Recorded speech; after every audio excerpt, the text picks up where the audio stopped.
I made the following video for Hawaii Volcano Squad.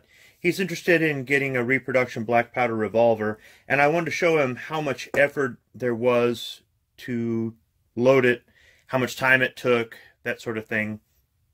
In addition to needing a decent powder measure, although you could buy a powder flask that would do it, or you could make up something on your own, but your measurements wouldn't be even. You simply need black powder or the Pyrodex substitute, lead ball, and cap. The wads are a good idea. I really recommend them. The bore butter is another thing I recommend, but they're not necessary. You can also get a tool to put the percussion cap on the nipple. In the video, I did not use the capping tool. I may get one in the future. I've always gotten away with needle nose or just my thumb, or with a pocket knife or a multi-tool, that sort of thing. So black powder revolvers are they're kind of fun, and hopefully in this video somebody can get an idea of how much work it takes. It's not that bad, but it's definitely not like your center fire or rim fire firearms where you just load it up and go. Here's my LeMat revolver. Same thing here. And this one is the one with the shotgun barrel. These are the Wonder Wads that you would put in behind the lead ball for the shotgun barrel. On this, you've actually got these pretty big wads here. They're just I don't want to say coated, but they're soaked in a grease, and it's helpful, but it's not necessary. So hopefully the video is it explains pretty well. And also, I've always called this Goo-X, and recently I heard BC from Deuce and Guns call it Go-X. I called the company, it's Go-X. So for almost 20 years I've been pronouncing it wrong. Goo, like shoe, X? No, it's Go-X. So forgive that in the video. Also, I call the chamber in the cylinder 11 times in the video, and I poke fun at myself doing that. At first I started out using the right terminology, and then I don't know if I was just nervous on camera or I let the cold weather affect my brain, but I like to use the right terminology. So there are 6 chambers in this cylinder, and I don't know, maybe it's the auto mechanic in me. I'm thinking 6-cylinder engine or something. But anyhow, hopefully you find the video entertaining or educational, or it just gives somebody who doesn't have one of these but is interested in getting into them just a rough idea of what to expect.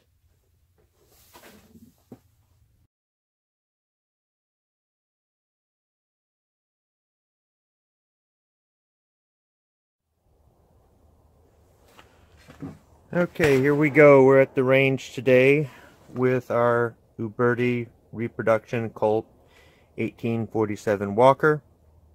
I'm just going to show a very basic demonstration on how to load it. The camera work is not going to be very good because I've got it mounted on a tripod and I'm in a confined space so I can point the muzzle downrange.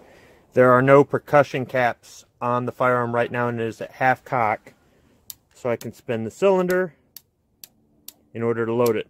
I've already loaded 2 chambers, and I'll go ahead and show how to load a third.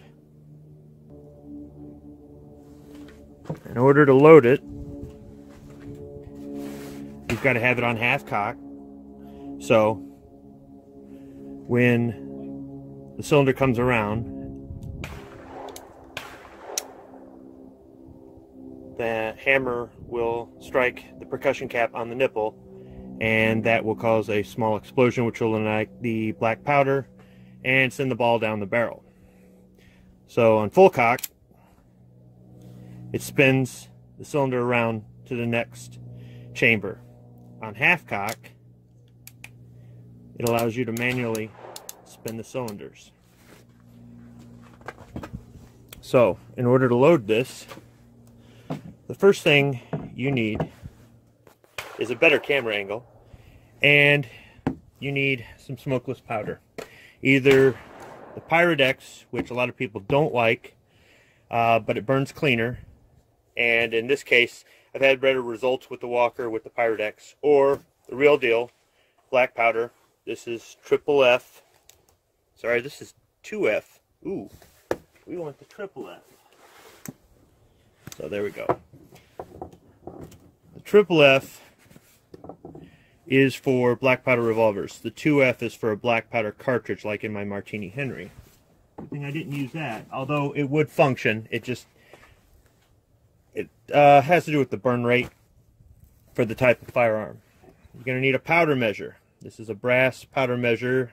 You can find them online. There's a little indicator. It shows how many grains, just like a tire gauge. I got this at Dixie Gun Works probably almost, what, about 17 years ago, 18 years ago. It's real simple. You just pour the powder in. Whatever you've got this set to, you just tighten a thumb screw, and that's how much powder it will fill with. And you kind of have to go back and forth to figure out how much powder you can jam in your revolver and really how much you want. You don't necessarily have to fill it. And all you do is pour out some of your powder. Now, this did not come with this funnel. Come with the cap. You have to buy the funnel separate. Thompson Center has this funnel. For my older can of Triple F GUX, the new stuff has a different size, but for my older can at Dixie Gun Works, I got this, which screws right in there. Makes it so much easier. Definitely worth the investment. After you measure your powder and pour it in, you're going to close your funnel and pour it down into the chamber. After that, you're going to use a wad. Now, these are the ones they sell at Cabela's, lubed wool wads. At Dixie Gun Works, they're the Wonder Wads. They work really good.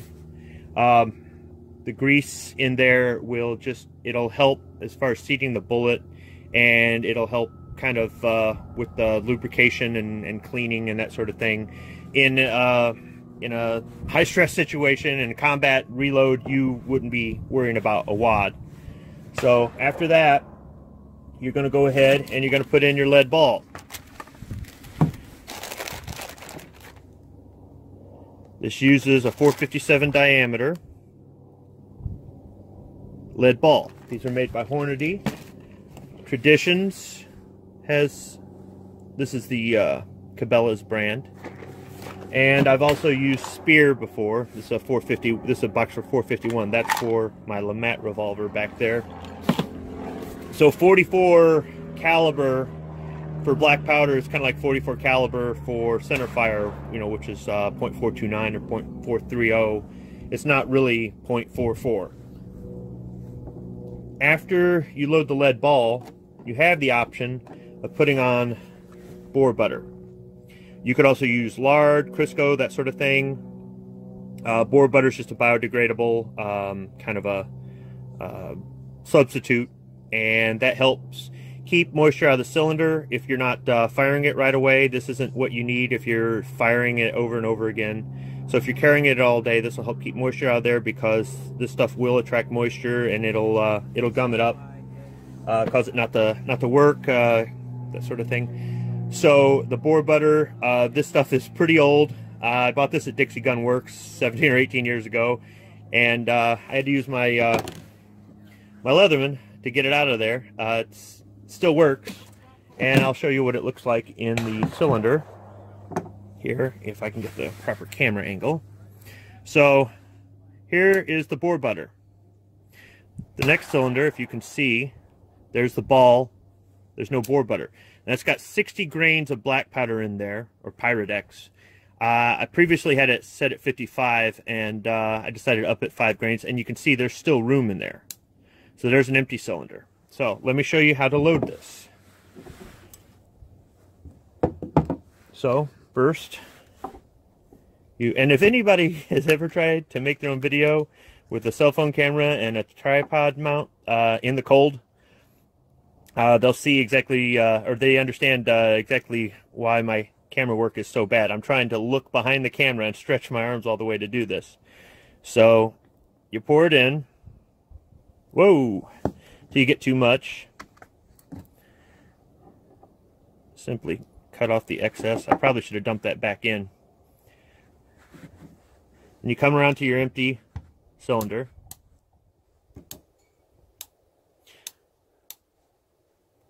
And you simply pour it in. You see how much is there.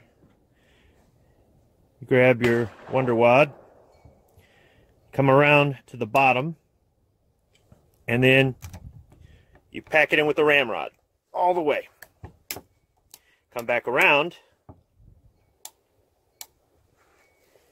grab a lead ball, put that in there, bring it down, and you pack that in all the way. Now you may get a little round ring around there. It just it'll shave off sometimes. You want to drive it in as far as it will go. Even if you think you've got it in all the way, I recommend that you push it down as far as you can without breaking anything. The only reason is if you're off by a little bit and that's sticking out, when it spins around, you can see where the bore butter's rubbing there. And there's one of those lead rings I was talking about right there. You can see that. If the ball is sticking out even just a little bit, it'll jam right here. And then you've got to try to take the whole firearm apart. So I've got 3 cylinders loaded. And you see how fast that was not. Let me go ahead and I will put a percussion cap on one. The percussion cap, there's different kinds. Let's see if I can move the camera over here. I'm using Remington number 11. On this and my Lamat, it calls for number 11, which is pretty much your standard out there that's available. I have used the number 10 before. Might have had to crimp that on there. I can find. So there's other brands available. There we go. Just to show you that you don't necessarily have to buy Remington. Remington works just fine. I haven't had any problems with Remington at all. And if it falls off, you can take a pair of needle nose pliers. It's a good thing to keep in your range bag anyhow. Or use your multi-tool and kind of crimp it a little bit and it'll go on there. So let's find our first cylinder here with the bore butter on there. And you probably can't see because my big fat fingers are in the way. You can see it just slides right onto the nipple. Now, you can do it by hand, but if you're having problems, just use a pocket knife or a multi-tool or some needle nose pliers, and there you go. Now the firearm is more or less ready to fire. I can get that back in the frame with the camera. So let me see if I can load the others. Get this out of the way. Make sure that's capped off and way in the back. Don't want any sparks setting that off. Trying to look at the camera and do this and exercise safety. Multitasking. So, this percussion cap on here. Once again, we'll go to the knife. Okay, 3rd cylinder.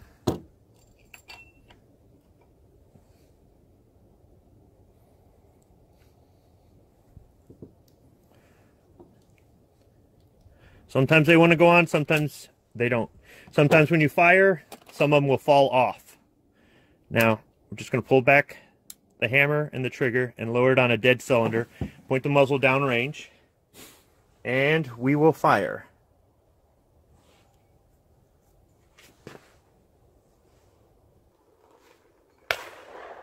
How's it looking? Oh, how's it looking? Okay? It's looking okay. Great, great. Alright, not sure if the camera can see me or not. I'm really more concerned that it sees the walker. Yep. Is the walker in frame? Can you see it there? Yeah. Good. Thank you very much. All right, so we'll go ahead and we will put on half cock, spin it around. Oh, there we go. All right. Oh, forgot my ear probe. I got one plug in. Better have both in. All right, here we go. So now, okay, I see the gun. Yep. And I don't see the target though. I'm not worried about the target. I'm Okay. just demonstrating how to load it. Oh, okay. No, I'm probably going to miss the target. I don't want anybody to see that. All right. Here we go. Lined up.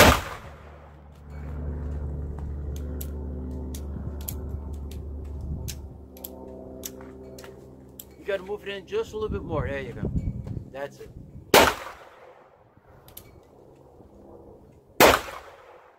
All right. Yeah. That's all 3 cylinders. Looks good. Thank you very much. With a little assistant from our range safety officer. Thank you very much. So, that was all 3 cylinders with the Colt Walker. 60 grains of Pyrex. And you can see how long it took to load that safely and fire it. How much of a flash it made. How much of a bang. How much smoke. And I can tell you, it's 16 degrees out, and my hands are freezing, and by now, it's already getting hard to pull the trigger. So, there you go. That's your basic loading and firing of a reproduction percussion revolver.